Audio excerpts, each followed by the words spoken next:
Hey guys, Coach here. Welcome to this week's podcast. I am so glad you took a few minutes in whatever you're doing today in order to listen to me. Hey, this week we are talking about landscaping and the dog days of summer. We're talking about the projects that we've done here at Brook Pond, some of the challenges and the successes. And for the most part right now, no failures. We'll discuss that towards the end. I'm glad you're here. Let's get going, shall we? Hey friends, Maestro here. Please check out the description for this podcast, where you will find important links related to this video, as well as links to the website, discounts, and much more. Also, don't forget, Yard Coach now offers personalized consultations to help you get your project launched and completed, or just answer your specific landscaping questions on a personalized level. See the website at youryardcoach.com for more details. Now back to this week's episode. So if you watched any of the visual part on any of the other platforms, YouTube or Facebook or Instagram, whatever, you've seen that Maestro and I have been very busy trying to create some beautification around Brook Pond. And we did the backyard, and we've done the driveway area with the boulders.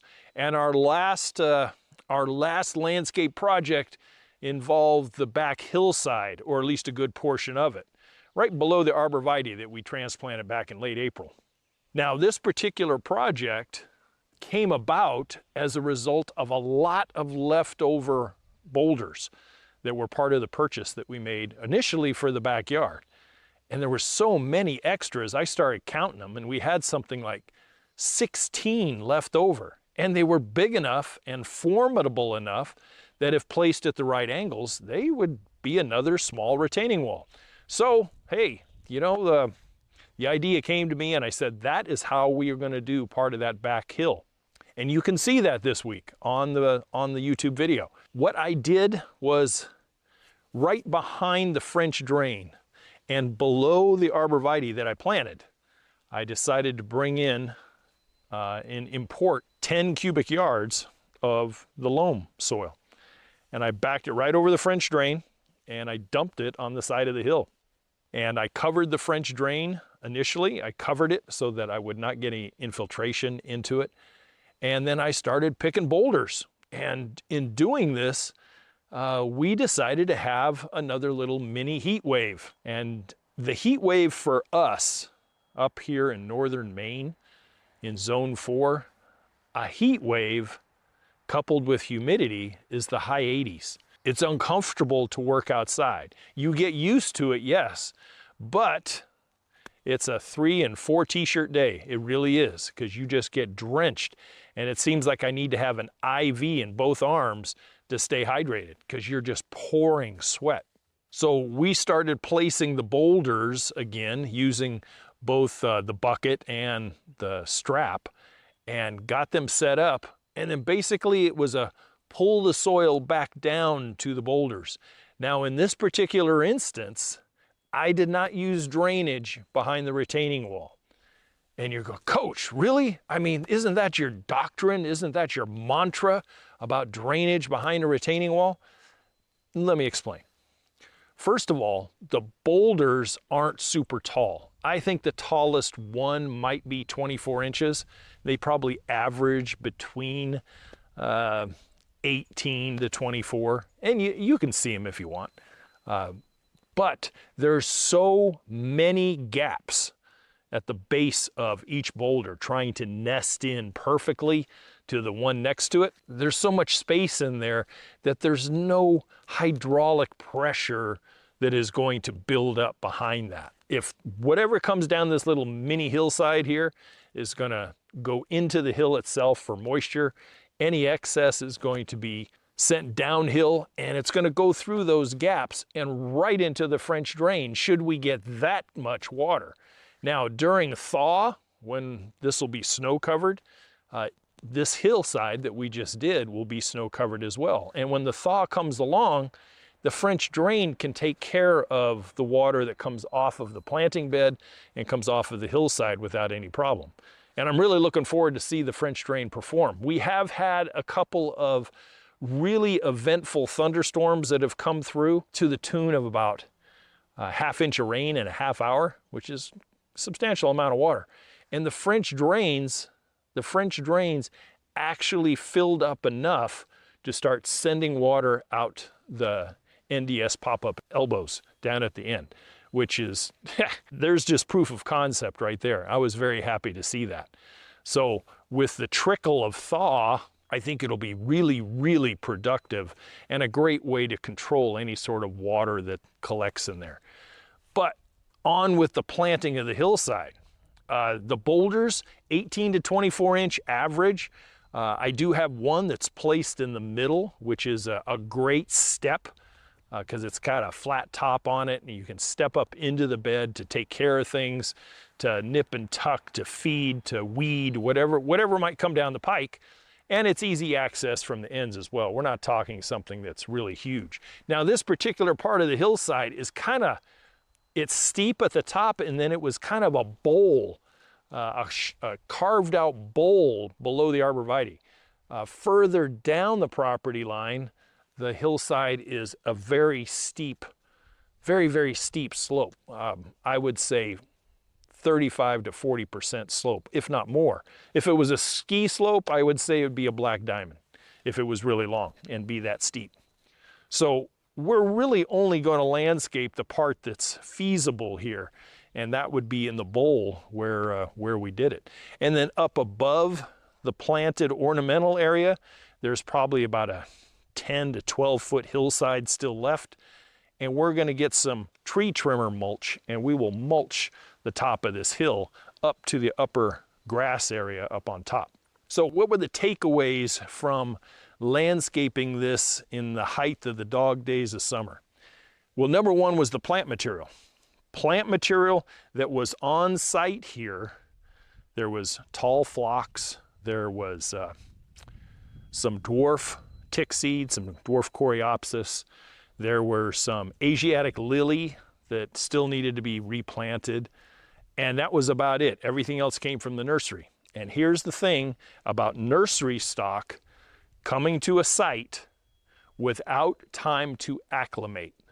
And when I say acclimate, picture a nursery for the most part, especially a box store nursery, where oftentimes plant material is placed underneath a full sun, out of a full sun area that maybe the plants require full sun, or they're on shelving units and they are just crammed in there from the grower, put in a truck, shipped to the box store, and out they roll of the truck out into, and sometimes that's just where they stay.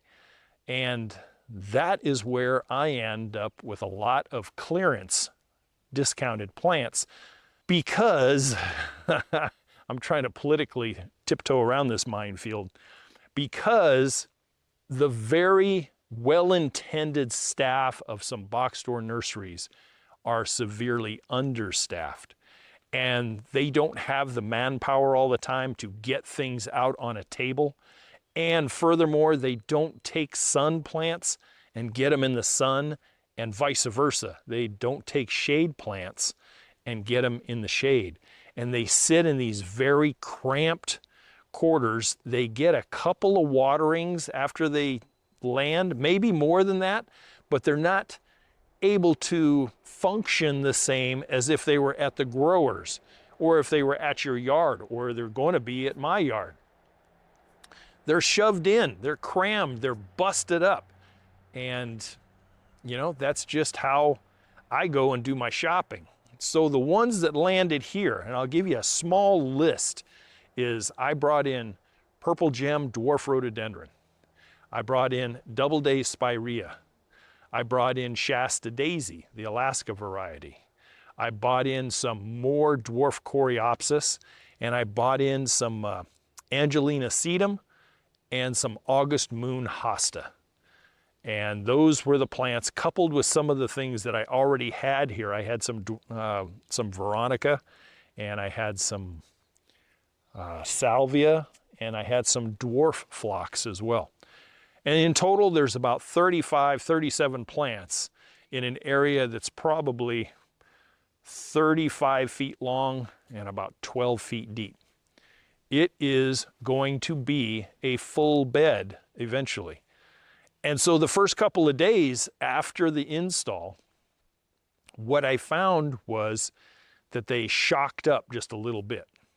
We had temperatures approaching 90 degrees, humidity that was well up in the 80s, and I was watering twice a day and misting or, sprinkling twice a day for that first 72 hours or so.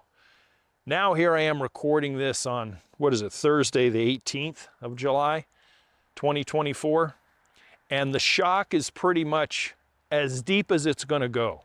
There's no more wilting. However, you can see some of the bleaching, or I was in the shade so long, Dad, now I'm out in full sun, so I'm kind of sunburned plant talk. And that is in and over with. Now I'm starting to see the emergence of new growth on everything that I had to. Most of the time, a clearance plant is always going to need deadheading. It kind of is not in prime condition, which to me is just fair game for nip and tuck, give it a little food, let it sit out overnight, and get it in the ground. And that's exactly what I did. And to stay well within budget, in total, this whole hillside planting, the rocks were already part of the original purchase, the original $300 purchase. The soil was about $180 a load. So it's about $360 total for all the soil that got dropped off. And then bark. Bark was the biggest expenditure of all of this. It was more expensive than plants. The plants averaged about $4 a piece. There was a couple, I think the spirea was $7 because they were in little 3-gallon cans. Not bad for this day and age. And it's the only way I'm ever going to shop. I am very seldom going to spend full boat retail on plants anymore if I have a box store near me. I'm also going off back into plant production from seed, getting seeds in, germinating them, bringing them along, and next season and season for us starts in late May. I'll introduce some perennials out there that I've grown from seed, and I'm excited to do that. It's a great budget-friendly way of introducing plant material, and I'm a big fan of perennials. I really am. I'm a huge fan of perennial color in the yard, and this perpetual green that I have up here in northern Maine, it's nice to have color to break things up a little bit. There is some native natural color, but not right in the homestead area. If you've seen pictures of Brook Pond on YouTube, there's a lot of gravel, a lot of slate gray gravel. The house is gray, the roof is red. So color comes from what I put in the ground, not from the color of the house and not from the forest, because the forest is kind of off and away from that dwelling itself. So as we progress here and this bed that we just installed comes along, it will be a eye-popping bed when you drive up the driveway. You'll see the two smaller beds as you come up, but as you get up into the yard, this hillside has a great tilting tapestry effect, and it just leaps out at you as you drive up into the yard. And that's what I'm really shooting for. I'm shooting for some eye-popping color. I'll see some of it in the remainder of the summer and fall here as these plants come along, but it's going to be next year predominantly when things really start to get their legs underneath them and really start pushing some bloom next year. So, planting in the dog days of summer. Here's a little thing that I learned many years ago, landscaping in the hot Central Valley of Northern California. And there's many times I've been out there planting when it's been 100 degrees or more, and I had a particular routine that I did with my plant material. Now you remember, these are plants that are on my dime initially until I get paid. So to hedge all my bets and to provide some insurance of success, I used to buy my plants about 2 to 3 days in advance of installation. I would take them home from the nursery or from the grower, and there I would make sure they were plenty wet day one, plenty wet, no dry plants. Day two would be I would give them half strength synthetic liquid fertilizer.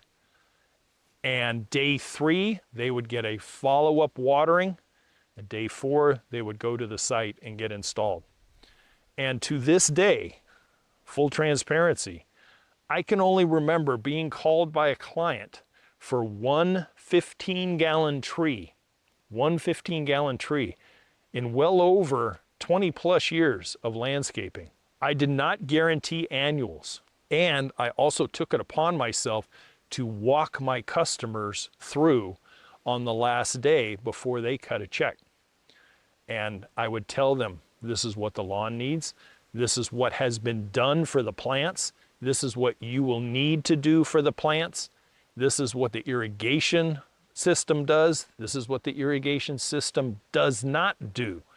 And I would purposely stage up a hose near the new landscape, whether it be backyard or front yard.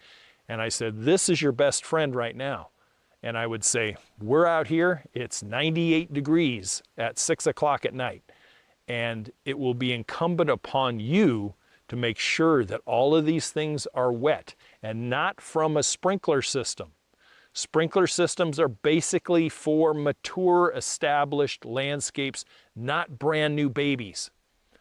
Brand new babies need checking every single day in the dog days of summer. They need to have a good deep watering at least once a day, if not more. This hillside that I did, I told you, it was 90 degrees with 90% humidity, and things were just, they were saying, oh my God, Dad, I am dying here. So I was out there, spritzing them twice a day, watering them at 6 a.m. and watering them again at 7 p.m. And we got them through. They're 7 days in now, and they're doing good. There are some of the dwarf coreopsis that are throwing bloom again already after deadheading them. That's within 7 days. The Veronica is coming along, and they're throwing spikes up already. I see some of the bronzy burgundy new growth coming out on the spirea already. And that's because you take a couple extra steps and prepare your plants for the planting. Imagine this. Take yourself for an example. You're on the warm, humid, beautiful beaches of some semi-tropical resort, and you have lathered yourself with a sunscreen. You've got a cold drink with an umbrella in it. You've got the gentle breezes, warm breezes coming off of the ocean. And somebody throws you in a cooled 18-wheel truck, nothing but your bathing suit on, and ships you 5,000 miles away to a place that maybe is only 45 degrees during the daytime, and it's 25 degrees at night. And they kick you out of the 18-wheeler and say, hey, good luck. That's the kind of shock plants go through when they leave the growing grounds, get shoved on a truck, get delivered hundreds, if not thousands of miles away, get offloaded, rolled out into a nursery or nursery department, hopefully watered, displayed, and hopefully sold. The best thing for new plants at a nursery is they get sold as soon as possible, as fresh as possible, and that the buyers of that plant material get it in the ground within 48 to 72 hours at the most. I suggest 72. Some people do it that morning, and they don't take those extra steps. But imagine being a plant and going through all those changes, and then you're expected to perform. You're expected to go, hey, I'm gonna throw down roots tomorrow morning. As soon as I get done with the Sunday paper, yep, I'm putting down roots right here. This is gonna be a great place. Plants don't respond quite that way. When plants are stressed, especially new baby plants, they go into a semi-state of dormancy, and they kind of just sit there and go, what the hell just happened to me? Where am I at? What is this that I'm in? What are my surroundings? Who are my neighbors? Which way am I facing compass-wise? Is this the right amount of sun they put me in? Blah, blah, blah. I know that's a little dramatic, but at the same token, that's essentially what a plant goes through.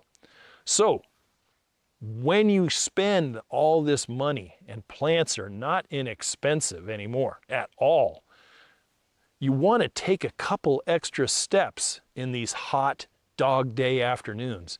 And, you know, if it works in the hot days, the inferno days of July and August, it's certainly going to work in the springtime, and hell yes, in the fall when you get plants and put them in the ground. They're going to do even better. But it doesn't mean you can't do it in the dog days of summer. You just have to take an extra step and realize you got some new babies in the house that you're going to need to watch over just a little closer, just a little bit. You're going to have to get out into your new landscape beds. You're going to have to scratch around that root ball a little bit. See what the moisture level is. Make sure that you do a good mulching around your new babies in the ground. I've got, I would say 2 inches minimum, 2 inches minimum. And I had to go back in and rob a little here and put a little there and even it out a bit. But 2 inches for the most part of mulch. There's some places that are probably closer to 3 inches, but on average 2 inches for now. And I've got some stockpiled that I could thicken it up later. And with that organic mulch on there, it's only going to improve the soil over the next year. It'll break down over time, not during the winter necessarily, but certainly next spring and next summer. And I'll probably have to freshen it a little bit, which I do not mind doing at all. That's what gardening is all about, is reintroducing organic matter into the soil. And then probably between now and shutdown time, which shutdown time for us up here is kind of after Columbus Day, which is the first part of October, maybe mid-October, when plants are kind of going, all right, I'm starting to become done here. The hostas are sending all their food down in the root systems. The spirea are starting to turn color and dropping leaves. Coreopsis is starting to flop a little bit. They're getting ready to go to sleep. And by Halloween, yeah, everything's pretty much going to sleep. It's pretty much done. And then it'll be time for maybe a little tidying, not a lot, maybe a little tidying, and then just let them go to sleep. But I'll probably do between now and then 2 light feedings minimum, the half-strength stuff. I'm a big fan of Miracle-Gro products. Miracle-Gro and its twin brother, Miracid. A lot of the stuff up here is a Miracid fan. And whatever the directions call for, I'll have a little 5-gallon pail, or it's probably a 3-gallon pail, and I'll just put 1 scoop in that and fill that bucket all the way up. And you can tell that it's really half strength. It's really a diluted color compared to full strength. And I'll go around and just give a little splash to each plant, probably about every 3 weeks or so. I just did my hydrangeas on the side of the garage. And since they went in about, what are we now? Mid-July. So they've been in the ground a month, and they've received 2 feedings. And they're doing fantastic. They've got new shoots coming up. They've got bud set already going, and they're the Endless Summer hydrangeas, Endless Summer. And I got another couple of those down there on the boulder driveway bed too. On special, on clearance, 57% off, yes indeed. So, in any case, there is kind of a synopsis of how I approach the dog days of summer with putting new plants in the ground. And I'm a full realist when it comes to expectations, because some of these plants were already stressed at the nursery, hence the clearance. I know that I have to pay particular attention to them before I put them in the ground. So there's the 72-hour rule. Give them a little bit of food. I know they haven't had food till probably before they left the grower, and they've been watered a couple, 3 times before they decided to look like hell at the nursery. So with a little bit of a haircut, a little bit of feeding, and when I say feeding, I take the can and I literally immerse it in the bucket and let all the bubbles stop. You know, they'll sit there and gurgle, gurgle, gurgle until it stops, and there's a saturated root ball. And I'll take them up, put them on a little shelf, let them drain back off into the bucket, and rinse and repeat through all the plants that I've had. And guys, and gals, I am looking at a successful planting here.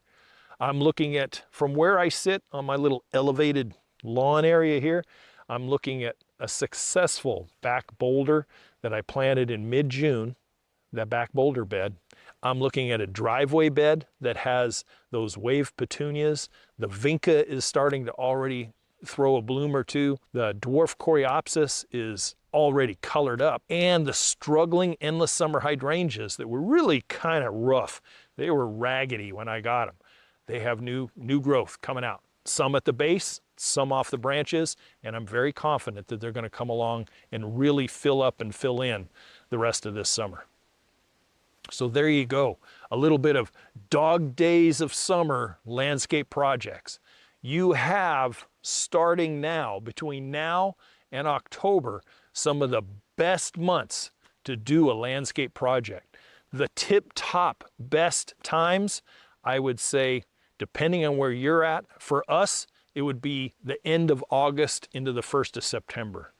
For way down south in the United States, it would be late September to mid-November. Where I used to live out in Northern California, it was definitely the end of September all the way up until Christmas would be perfect times to get things in the ground. So wherever you're at, know that you don't have to stop because it's hot out. You don't have to think, oh my God, I'm going to kill everything if I plant it in 90-degree heat. You won't, provided that you just take a few of the extra steps that I've mentioned here. And again, it's been a wonder and a pleasure to talk to you guys. It really is. I hope if you have questions, you can always email me, youryardcoach@gmail.com. You can throw me questions all you want. I've answered every single one of them. And I'd really like to say a special thanks to the folks down in Sherman, Texas, down in Norcross, Georgia, down in Arizona, up in Washington, for the consultations that they entrusted me enough to talk about their landscapes and their projects on the online FaceTime and Skype video consultations, which you can check out the website, youryardcoach.com. I do offer those services. I now offer design services. As long as you do the measuring and you tell me some wants and needs for your landscape, I can draw something up for you. Anyway, I'll catch you guys next week. It's been a hoot talking to you. Don't let the hot dog days of summer turn you away from a landscape project. If you need a little help, hey, I'm just a stone's throw away. I'll catch you guys next week. Goodbye for now.